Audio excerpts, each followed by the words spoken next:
Fala comigo, meu povo. Ó, seguinte, final de jogo, o Flamengo vence o Madureira por 8-0 e está classificado para a final do Campeonato Carioca.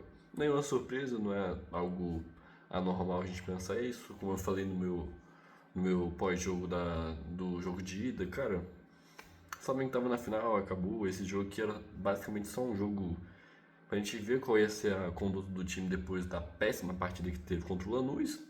Uma partida pra gente ver como sairiam os jogadores em relação à confiança, qual seria a escalação, se ele ia usar os reservas, se ele ia usar a base, como é que ia ser essa conduta. Até porque também a torcida do Flamengo já protestou bastante durante a semana, né? E como é que ia ser essa conduta? É mais pra saber isso só, quais seriam os nomes, mas o jogo em si é, nem tem tanta coisa assim pra comentar, é algo que a gente já esperava, assim. E teve outros adendos no jogo que intensificaram ainda mais a diferença entre os dois times e que levou a essa grande goleada, né? Eu até fiquei em dúvida se eu faria ou não um, um pós-jogo sobre um vídeo sobre o jogo específico ou sobre a final que a gente vai ter agora do Campeonato Carioca, mas eu acho que é bom, eu queria fazer um pouco dos dois, assim. O Flamengo veio a campo nessa primeira partida depois do vice da Recopa Sul-Americana. E, cara, com o objetivo claro, né? Golear. Golear. O Flamengo veio hoje. A partir do momento que saísse a escalação e tivesse é, os jogadores principais, tinha que golear. Tinha que golear. E foi o que aconteceu, né? Quando você vê ali em campo, Emerson Royal, Léo Ortiz, Vitão, Alexandre, Everton Araújo, De La Cruz, Paquetá, Carrascal, Cebolinha, Pedro. Cara, tipo assim, é obrigação de ganhar. Obrigação de ganhar não, de golear. E o Flamengo conseguiu. O Flamengo, tipo assim, conseguiu ter mais espaços. O Flamengo teve mudanças, né? Hoje o Paquetá atuando ali na região onde normalmente joga o Arrascaeta. E, cara, teve a sua melhor atuação, hein? Acho que foi um dos principais, se não o principal nome da partida, o Paquetá. Conseguiu fazer 2 gols ali logo no início do primeiro tempo. Ele que vinha sendo muito criticado. Não, não me excluo disso, eu critico e continuo criticando o Paquetá desde que ele chegou ao Flamengo, que não conseguiu produzir, que não conseguiu agregar da forma que a gente achou que ele agregaria. É, ainda está no começo dessa jornada, mas já é bom frisar que até agora o Paquetá é abaixo do que a gente imaginava. Mas hoje conseguiu fazer uma grande partida, cara, fazer 2 gols ali, um de cabeça, outro numa chapada muito bem, velho. De fora da área, de primeira, assim, ela vai reta, atacada de sinuca, assim, maravilhoso. E conseguiu fazer um bom jogo, cara, ele atuando por dentro ali, é, nessa faixa central, não pelos lados, e conseguiu fazendo muita movimentação de ir, voltar, de ajudar a construir. Ele tava tendo muitas dobradinhas ali com o Cebolinha, cara, com tabelas ali rápidas também com o Pedro. Enfim, gostei muito da partida do Paquetá, acho que foi o melhor jogador em campo, na minha avaliação. Tivemos também, cara, um ótimo jogo do Pedro, né, cara? Um Pedro que faz 4 gols, mas eu acho que ainda deixa algumas coisinhas abertas aí. Eu fiz vídeo recentemente sobre a fase do Pedro, mais de um, inclusive, muitos shorts aí que vocês concordaram comigo. Sobre a fase do Pedro, não é boa, né? De longe tá boa, é péssima a fase do Pedro que ele vem jogando. Ele só tinha feito 2 gols no ano, que foi contra o Sampaio Corrêa, naquela goleada que a gente fez por 7-1 na última rodada da Guanabara. Enfim, cara, não vinha jogar nada. Hoje ele consegue fazer 4 gols assim. Mas o que continua a me preocupar no Pedro é a questão física. Não só do Pedro, mas no elenco inteiro. Mas acho que no Pedro é uma questão ainda mais forte, cara. Se você viu o jogo, você percebeu que todos os gols que o Pedro fez, que foram 4, né? Foram 4, coisa que não acontecia, cara, desde a transmissão falou, desde 2022 contra o Tolima, foi isso? Acho que foi, né? Não, desde 2023 contra o Maringá. Enfim, esses 4 gols foram todos de primeira, cara. Foram todos de bola que sobraram, caixa. Bola que cruzou, caixa. Bola, bate a bate, sobrou. E, cara, foi todos assim porque a finalização do Pedro é realmente um absurdo, assim. É um cara que tem uma capacidade de finalização, de colocar a bola onde ele quer mesmo. Então, é uma valência que o Pedro tem, que todo mundo tem noção disso. Mas, cara, assim, o que me preocupa mesmo no Pedro nunca foi a finalização, nunca foi o quesito técnico, mas sim a questão física dele. E que novamente vem me preocupar. que, como eu disse, se você assistiu o jogo, você viu que às vezes que o Pedro teve mais liberdade de conduzir a bola, de carregar, de pensar, olhar assim, ele não foi bem. Ele não ganhou na dividida, ele não ganhou na corrida, ele não conseguiu ganhar nem no drible, nos dribles que ele tentou para chegar para ganhar do adversário na corrida. Então assim, cara, ok, 4 gols, atuação fantástica, pô, foda, mas a gente tem que também colocar os pingos nos is. Hoje é um adversário fraquíssimo, que era pra golear mesmo, o Flamengo fez nada mais que sua obrigação. Assim, a gente vai fazer alarde, assim, eu fiquei feliz, muito feliz, eu sou iludido, já falei pra vocês sobre isso. Vocês também que me acompanham parece que são também. E cara, a gente, pô, é lógico, a gente vai ficar feliz pra caralho, pô, vai ver os gols de novo, de novo, de novo, já tô pronto pra ver os melhores momentos aí. Mas, cara, a gente tem que ter a realidade, irmão. É um jogo que não. Porra, era obrigação do Flamengo fazer isso. O Flamengo não fez nada mais que obrigação. O Madureira é um time fraquíssimo e que tem um jogador expulso com 29 minutos do primeiro tempo. É óbvio que o Flamengo ia golear. É óbvio. E aí, a gente precisa falar, a condição do Pedro não é boa, fisicamente. Não é boa. A questão do Paquetá também me preocupou um pouco no primeiro tempo, tá?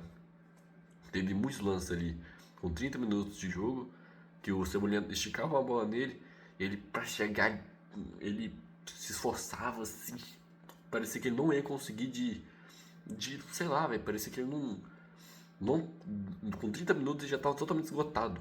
E isso me preocupa um pouco, cara, que contra o Madureira não vai fazer falta isso. Não vai, a gente tem jogadores de muita qualidade, mas agora contra o Fluminense na final, vai. Vai muito. A gente vai enfrentar um grande adversário agora, que é um dos melhores times do Brasil atualmente.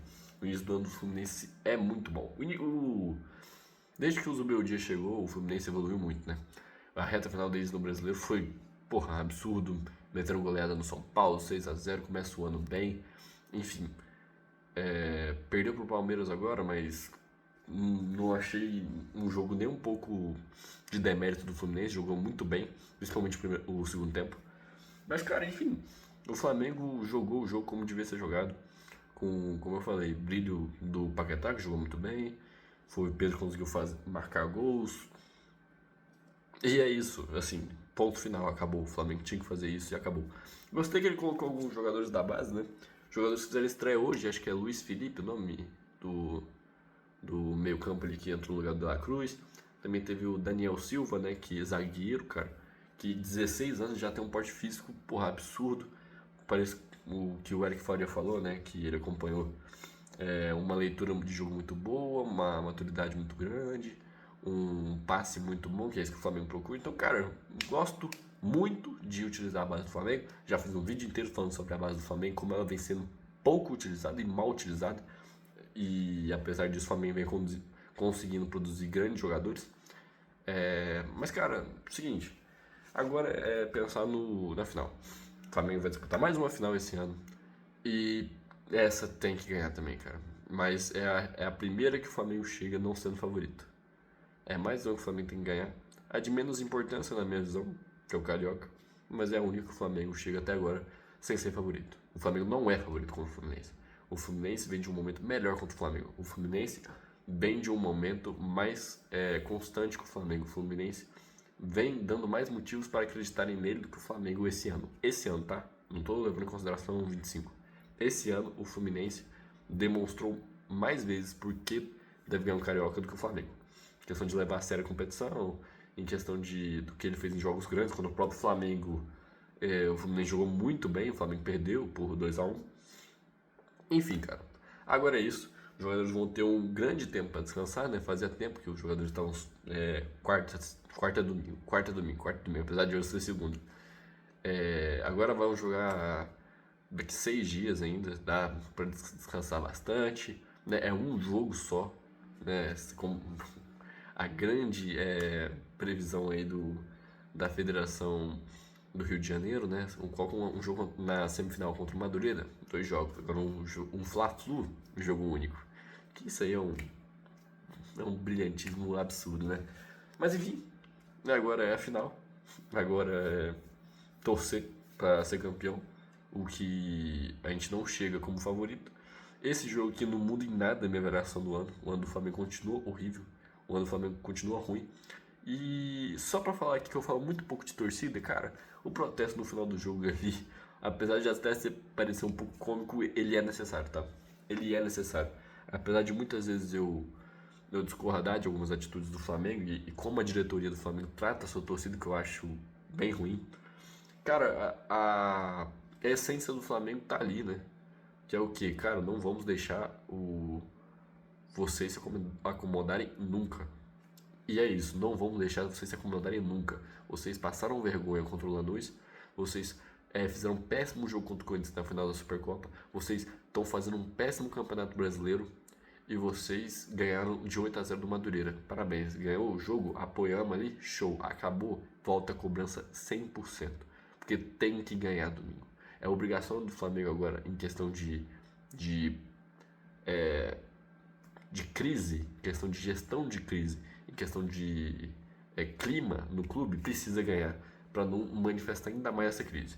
Porque a gente sabe que mesmo que se o Flamengo ganhar, perder, quer dizer, domingo, jogando bem, a crise vai estancar. E aí fudeu. Se o Flamengo perder, eu tô muito preocupado com esse jogo, de verdade. Se o Flamengo perder domingo, a crise vai estancar de modo absurdo. Estancar de modo absurdo, eu não sei o que vai acontecer. Tô com muito medo do Felipe Luiz ser demitido. Gosto do treinador, acho que ele vem fazendo muita burrice. O jogo contra o Lanús, quem assistiu sabe, eu não gostei nem um pouco do que o Felipe Luiz fez. Mas eu não quero que ele seja demitido. Acho que ele é um cara muito promissor, um cara com boas ideias, um cara com boa leitura, um cara que entende o Flamengo, que o Flamengo gosta dele, a torcida gosta dele, apesar desse momento de atrito. A torcida gosta do Felipe Luiz, é um ídolo, um cara campeão como jogador, um cara campeão como treinador. Então a torcida gosta dele, mesmo nesse momento turbulento. Então não pode perder.